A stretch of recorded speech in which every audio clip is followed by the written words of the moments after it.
네, 안녕하세요. 살아남은 사업가의 절대 습관 저자 임수열입니다. 오늘 5번째 시간이죠? 벌써 5번째나. 예, 너무 순간적으로 4번째인가 막 헷갈려가지고 예, 벌써 5번째 시간이 됐습니다. 네, 또 함께 진행을 맡고 있는 아나운서 김성숙입니다.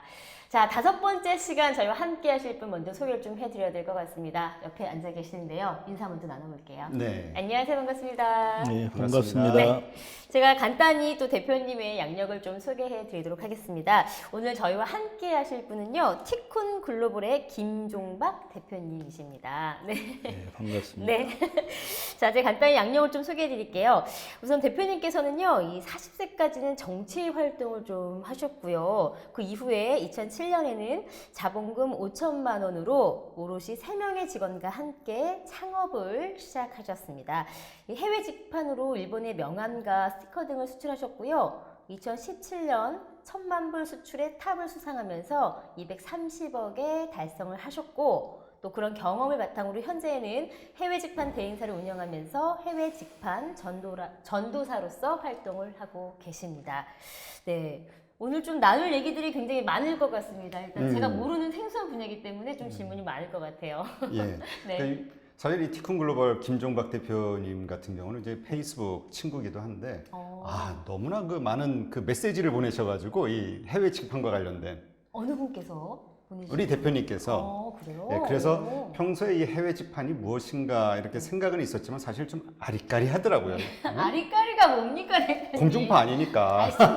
알쏭달쏭. 그래. 알쏭달쏭. 네. 예, 아주 알쏭달쏭했는데 오늘 이렇게 모시고 정말 이 대표님이 말씀하시는 해외 직판이라는 게 뭔지, 그리고 정말 그게 비전이 있는 것인지 한번 우리가 좀 날카롭게 네. 이렇게 참고로 우리 시청자분들께 말씀드리면은 저희는 이렇게 초대한 우리 출연자들하고 미리 뭐 대본을 나눠드린다든지 미리 호흡을 맞춘다든지 이런 거 전혀 없습니다. 그냥 저희가 궁금한 거 저희가 스터디에서 다 준비해서 갑자기 드리는 질문이에요. 그렇죠? 네, 그렇습니다. 긴장 좀 하셔야 될 것 같습니다. 알겠습니다. 네, 그래서 오늘 한번 우리 김종박 대표님이 네. 추구하시는 그 비즈니스 모델에 대해서 한번 하나하나 다 벗겨보죠. 네, 알겠습니다. 먼저 이 티쿤 글로벌이라는 회사를 운영하고 네. 계시는데 이 티쿤이라는 의미가 뭔가요? 요즘은 회사를 만들거나 네. 웹사이트를 만들 때 먼저 두 음절로 된 걸 찾아놓고 그걸 가지고 뜻을 붙이는 경우가 많아요. 무엇보다 중요한 거는 사람들이 기억을 해야 되니까. 그래서 옥션, 티몬, 쿠팡 이런 식으로 그러네요. 아무 예. 뜻도 없는데 외우기 쉬운 걸 먼저 택하는 거죠. 근데 이미 이음절어는 너무 많아서 찾기가 정말 힘들어요. 그래서 회사 안에서 이름을 공모를 했는데 네. 누가 쿠팡 이거를 바꾼 것 같아요. 어쩌면 큐텐 이걸 바꾼 것 같은데 티쿤이라는 단어를 찾아냈어요. 근데 티쿤이라는 단어를 찾았는데 영어로는 TQOON이거든요. 네. 아무 뜻이 없어요. 그래서 일단 티쿤이라는 이음절어를 찾아놓고 나중에 뜻을 부여를 하는 거죠. 그래서 티쿤이라는 도메인을 정해놓고 뜻을 뒤져보니까 마침 희한하게 히브리어로 티쿤이라는 단어가 불완전한 세계를 완전하게 만든다는 뜻이 있더라고요. 그래서 그걸 우리는 쓰고 있습니다. 그래서 불완전한 무역을 완전하게 만든다 이런 뜻으로 티쿤이라는 우와. 도메인을 쓰고 아무 의미가 없었는데 네, 의미가 굉장히 심오해졌어요. 그렇게 됐어요. 우리 파이로 모니터 이거 잘못했는데 그럼 이름이 네. 두 글자로 바꿔야 되나요? 아니, 너무 훌륭하죠. 파리로는 이미 그 자체로 누구나 기억할 수 있는 이름이니까 정말 좋은 도메인이라고 생각합니다. 장명도 사실 굉장히 중요하잖아요. 그렇죠. 티쿤이라는 이름 자체가 말씀하신 것처럼 한번 딱 들었을 때 굉장히 각인이 되는 그 이름인 것 같은 맞는 것 같아요. 네. 네, 일단은 그럼 이제 하나 더 질문을 좀 드려보도록 하겠습니다. 일단 좀 놀랬던 게 이 사업을 시작하기 전에 30대 후반까지 정치를 하셨다라고 하더라고요. 네. 어떻게 하다 이 정치를 하시다가 사업 쪽으로 좀 눈을 돌리시게 됐는지 좀 궁금해요. 제가 60년생이고 이제 뭐 굳이 대학으로 따지면 79학번입니다. 네. 79학번의 세대라는 게 누구나 다 알다시피 굉장히 민주화 운동이 격렬하게 일어났던 때고 너무나 자연스럽게 그 민주화 운동을 하게 되었어요. 네. 그렇게 해서 40살까지 계속 민주화 운동, 뭐 진보 정당 활동을 준비 활동을 했었는데 제가 정치하고는 기질이 잘 안 맞더라고요. 그래서 정치 쪽에서 더 이상 할 수 있는 형편이 안 됐어요. 그리고 그때 이미 40살 때였는데 정치를 하면은 생업이 안 되잖아요. 그래서 가정도 너무 힘들어지고 해서 일단 이제 생업을 했어야 됐고 또 생업을 하려다 보니까 나이 40살에는 취업을 할 수가 없었어요.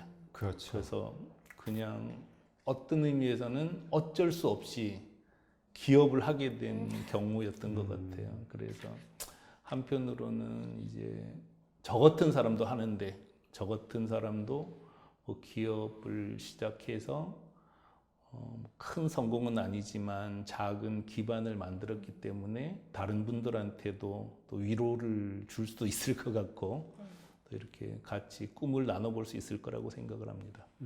겸손하게 말씀을 해주시네요. 네. 아, 이거 너무 좋은 말씀하시면 안 네. 되는데 그렇죠? 진짜 뭐 이제 기업 활동을 해본 적이 없으니까 네. 그렇죠. 사실 사실 회사 사회 경험이 없으신 거잖아요. 그러니까 돈 벌어본 경험이 네. 없는 거죠. 직장 돈 생활을 벌어. 해본 적이 없었고 그다음에 자본금도 없었고 그런 가운데서 기술도 없었고 그런 가운데서 해외 직판이라는 비즈니스를 통해서 제가 나름대로 기반을 잡았기 때문에 저는 제가 오히려 모델이 될 수 있다고 생각해요. 차라리 돈이 많았거나 내가 무슨 특별한 기술이 있었다면은 다른 분들이 따라하지 못했겠지만 저 자신이 기술도 자본도 사람도 없는 상태에서 출발해 봤으니까 또 다른 분들에게 좋은 도움이 되는 이야기를 같이 나눌 수 있을 거라고 생각을 합니다. 네. 네.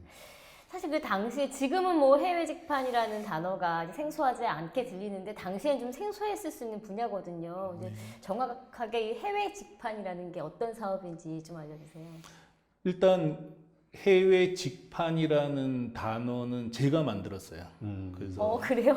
그 전에는 해외 직판이라는 단어가 없었고 역직구라는 단어가 아, 있었어요. 예, 역직구 많이 했었죠. 그래서 예, 예. 직구의 반대니까 역직구다 이렇게 사람들이 쓰고 있었는데 그거는 수출의 반대말이 역수출이라는 것처럼 어색한 말이잖아요. 그래서 생각을 해보니까 해외 직구의 반대말은 해외 직판이더라고요. 네. 그래서 해외 직판이라는 말은 제가 만들었죠. 만들었는데 해외 직판은 한 나라에서 다른 나라 소비자에게 인터넷 쇼핑몰을 통해서 물건을 파는 거예요. 말하자면 국내에서 인터넷 쇼핑몰을 운영하던 걸 연장시키면 다른 나라에 팔 수 있잖아요. 네, 네. 그렇죠. 그래서 이 한 나라에서 다른 나라 소비자에게 직접 쇼핑몰을 만들어서 판매를 하는 행위 이게 이제 해외 직판이라고 할 수 있을 것 같습니다.